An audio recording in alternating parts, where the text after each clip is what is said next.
Kerangan ya, kerangannya bisa dibuka secara perlahan, setelah ngalir kelihatan BBM-nya kita dibuka full.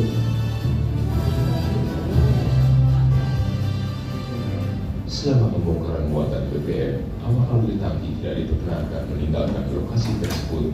Jadi mobil tangki harus standby ya selama proses pembongkaran, mengamati gerak sekeliling, memperhatikan aspek-aspek bahaya yang ada. Tutup keran bongkar dan lepaskan selang bongkar berikut kelengkapannya.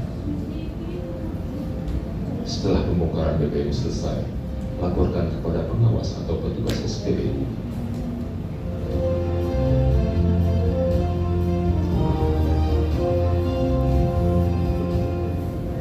Pengawas SPBU pun mempersiapkan berita acara. Ini tanda bahwa kegiatan pembongkaran sudah selesai, misalnya tugas SPBU ini berita acara penerimaan barang-barang. Silakan. Pak, saya nunggu di luar ya. Biar mau beres-beresin. Oh ya, mau beres Pak. Saya tanda tangan dulu sama manajer. Oh iya. Pak, ke duluan Pak.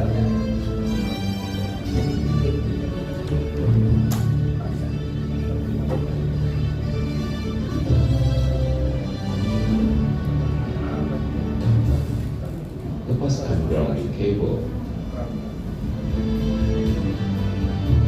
Setelah selesai, grounding cable dilepas, ditempatkan kembali ke tempatnya.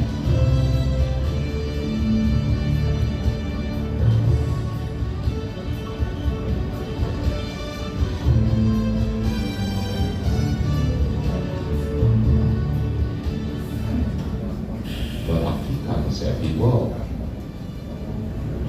Kembalikan ganjal ban dari roda belakang. Tahapnya sama persis pada saat pengisian di polisian kita juga di SPBU juga sama. Semula.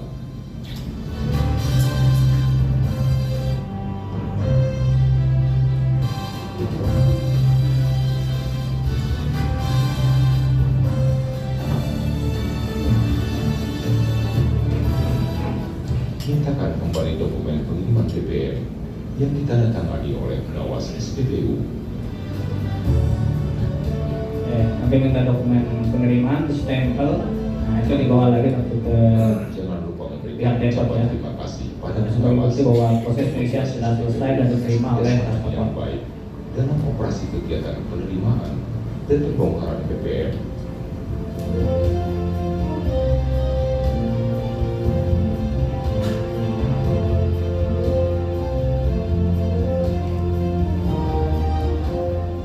Mobil tangki kembali ke terminal Ya, di sini BBM. berarti mobil tangki kembali lagi ke terminal BBM untuk mengulangi kembali tahap proses pengisian dari awal dari itu.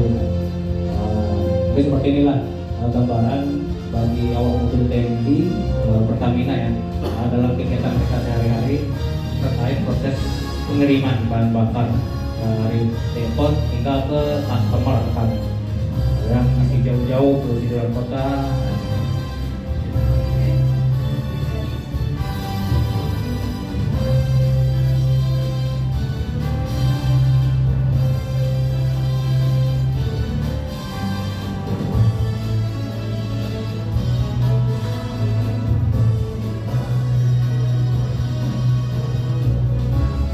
Di sini mobil kembali lagi ke depot untuk bersiap lagi melakukan pengiriman BBM ke customer.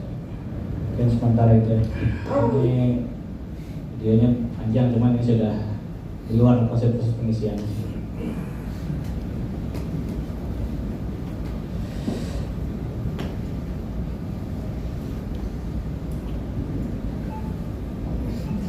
Ini terakhir proses pengisian tadi rangkumannya saja dari tugas-tugas kewajiban dari pihak mobil tangki AMT dan tugas-tugas kewajiban Disas Klaster atau tugas SPBU. Yang pertama tadi rangkumannya tugas mobil tangki wajib memposisikan mobil tangki di area bongkar yang aman dengan memperhatikan faktor sekitar atau faktor sekeliling. Kemudian nanti menunjukkan segel bahwa segel masih dalam badan mutu, tidak ada putus, nomornya sudah sesuai, itu wajib oleh pihak mobil tangki. Kemudian menunjukkan email atau mana itu bottom loader. Nanti menunjukkan karena kadang-kadang ada 3 bottom loader, biasanya cuma ngisi SPBU itu cuma 1 bottom. Jadi pihak mobil tangki menunjukkan bahwa yang di sini yang di atas bottom loader ke-1, ke-2 atau ke-3. Karena kadang-kadang satu mobil tangki itu tidak hanya mengantar ke 1 SPBU, kadang dia bisa mengantar ke 2 atau bahkan 3 SPBU. Jadi dia tahu bottom loader pertama ke SPBU mana, bottom loader kedua kemana, ketiga kemana. Di situ tanggung jawab dari mobil tangki harus memberitahu kepada petugas SPBU. Kemudian menurunkan hose, tadi hose connect untuk melakukan pembongkaran, membantu pemasangan hose. Kemudian dia melihat visual tadi sampel. Jadi pada saat di train itu petugas mobil tangki memastikan melihat. Jadi nanti pada saat baru kalau ada terjadi obstacle itu benar-benar disaksikan oleh kedua belah pihak. Kemudian yang terakhir itu melihat dan menyaksikan pengukuran tangki timbun SPBU. Jadi tadi itu juga memastikan bahwa tangki timbun itu volumenya muat dengan bahan bakar yang di bawah. Itu yang dari awak mobil tangki. Kemudian yang tugas dan kewajiban di station master atau tugas SPBU masang rambu-rambu HSE, jadi rambu-rambu, kemudian apar alat pemadam keringan ataupun apap alat pemadam api beroda. Jadi ada apap yang untuk di dekat SPBU, dan juga posisinya sudah sesuai dengan titik yang ditentukan. Yang kedua, memeriksa loading order ataupun surat jalan. Jadi surat jalannya wajib diperiksa, diverifikasi datanya sama atau tidak dengan tugas pengirim. Yang ketiga, memeriksa segel, tadi baik segel manhole bawah, segel bottom loader yang di bawah atau manhole posisi segel yang di atas. Melakukan pemeriksaan tinggi cairan di dalam tangki mobil tangki ya, disesuaikan dengan surat jalan. Jika ada dosis di sini sekitar 15%, nah, itu toleransi dari sudah terjadi kesepakatan antara pihak Pertamina dengan SPBU bahwa batas-batas toleransi kurang lebihnya sekitar 0,15%. Itu sudah disepakati dengan pihak pengusaha SPBU. Kemudian yang keenam, di station master melakukan pengukuran ya, tinggi tangki timbun SPBU. Jadi untuk memastikan dari ruang kosong, dan yang terakhir melakukan pemasangan distress hose dari mobil tangki ke SPBU. Oke.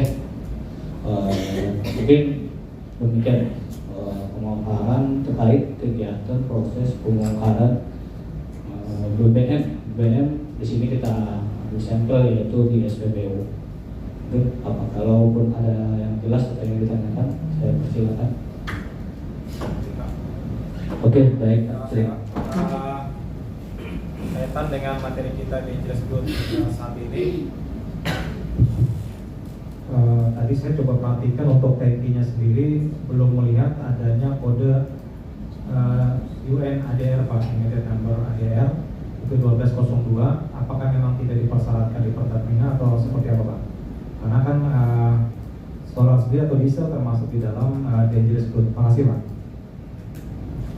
Oke, coba nanti saya konfirmasi lagi ya. Tapi di sini saya sepanjang pengetahuan saya saat ini sih di SPBU itu kita memberikan identifikasi itu berupa warna biasanya. Yang warna kalau untuk premium bisa kuning, pertalite hijau, sama itu biru, bias solar itu biasanya abu-abu. Jadi biasanya kita standar adalah pengkodean dengan warna dulu. Jadi di situ memudahkan atau mengidentifikasi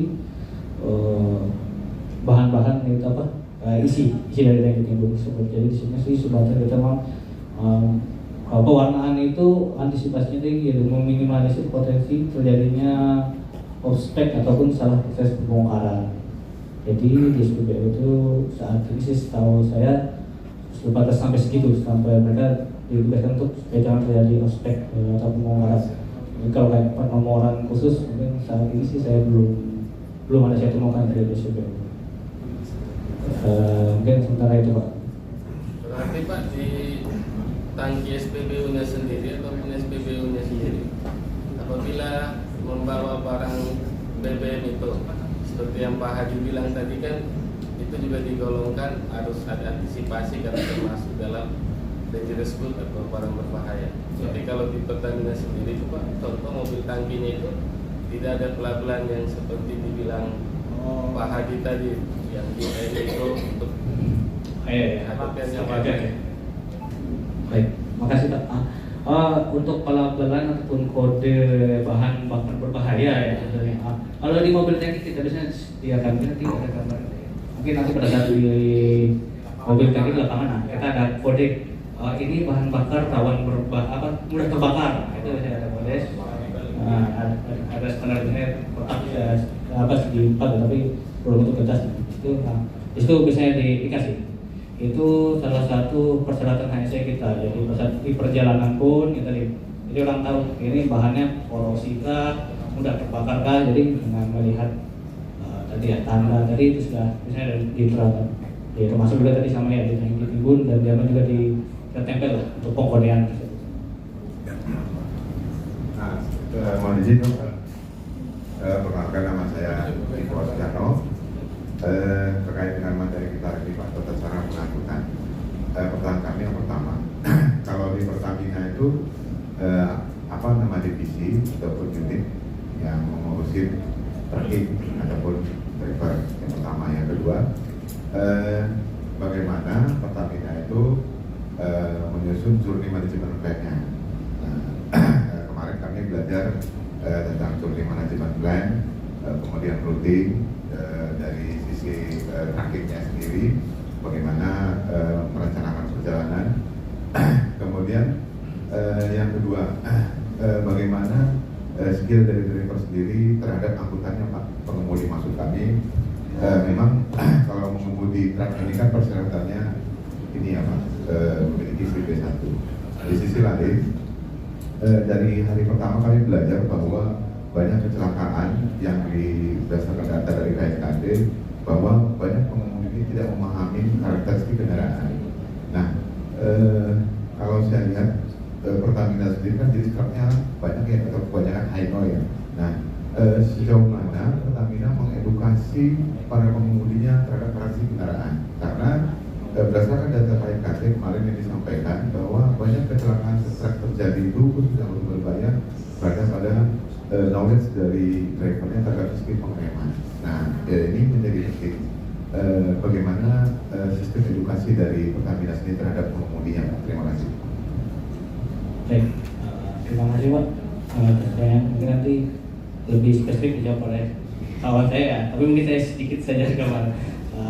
Beliau dari kawan saya yang benar-benar fokus terhadap pelatihan dan manajemen mobil tangki. Di sini saya sedikit saja dari pengetahuan saya sendiri. Yang pertama kalau untuk divisinya sendiri handle dari kita itu ada bagian HSE, Health Safety, Security. Di situ dia membawahi juga termasuk mobil tangki. Di situ fungsi HSE bekerja sama dengan kan kita pihak Musaf sebagai transportir atau yang handle awal mobil tangki. Jadi di situ sudah punya checklist sendiri, standarnya sendiri. Kelengkapan dari aspek safety mobil tangki, termasuk juga pelatihan DDT ya untuk supir sendiri dari Pak Masa biasanya sudah ada pelatihan atau sudah punya jadwal biasanya untuk pelatihan sendiri. Dan juga tadi sama juga pada saat penerimaan mobil tangki pun biasanya sudah dipersyaratkan ya, misalkan kompetensi ya mobil tangki. Itu mungkin nanti yang lebih lengkap mungkin sampaikan dari saya. Itu untuk terkait untuk mobil tangki, termasuk juga tadi proses untuk penerimaan, planning diatur kirim kemana tadi itu dari Anda yang memang sudah kita serahkan sih untuk terkait proses penyusunan pengiriman ke pihak supir. Nanti lebih lengkap sama akan saya disampaikan. Oke, sementara. Ya, tambahan boleh satu lagi? Oh, silakan. Ya, begini Pak, kalau dalam mengemudi ini kan ada beberapa kompetensi, standar kompetensi Pak ya. Yang sekarang itu kalau yang basic itu dasarnya itu sebenarnya komunikasi Pak, sebenarnya kalau tempat kerja. Kalau driver ya, kalau kita mengacu kepada SKI tenaga kerja agar khususnya di bidang angkutan, itu basicnya adalah komunikasi. Kemudian bisa mengoperasikan GPS. Nah, kemudian yang lain lagi ada namanya smart and defensive driving. Nah, sejauh mana juga kami ini Pak, bagaimana program training dari Pertamina untuk train atau mengedukasi para drivernya terhadap defensif dan smart driving ataupun eco driving. Tentunya ini kalau eco driving ini pasti berhubungan erat dengan sesuai dengan mereknya, sesuai dengan jenis angkutannya, tidak hanya kepada kendaraan dan apa yang diangkut. Ya, tentunya berbeda. Truk kita mengemudikan truk yang gandengannya itu isinya 10.000 liter tangki dengan 5.000 liter, karakternya pun berbeda. Nah, kemudian itu baru dari karakteristik kendaraan. Belum kita menemui dengan karakteristik perjalanan. Nah, ini bagaimana kendaraannya. Tentunya ini kan kalau kita inline ada koordinasi dengan data KNKT terhadap kecelakaan, itu tadi pemahaman pengemudi terhadap karakteristik kendaraan adalah faktor kunci penyebab menjadi salah satu data kecelakaan tertinggi berdasarkan data KNKT. Terima kasih. Oke, baik, terima kasih Pak. Oke, nanti untuk terkait proses pengiriman Ya. nanti akan disampaikan rekan saya, mudah-mudahan nanti bisa terjawab. Paling tidak kalaupun masih jadi PR akan kita konfirmasi lagi ke pimpinan, tapi nanti kita akan kirim jawaban lebih spesifik dari kita. Oke, terima kasih Pak.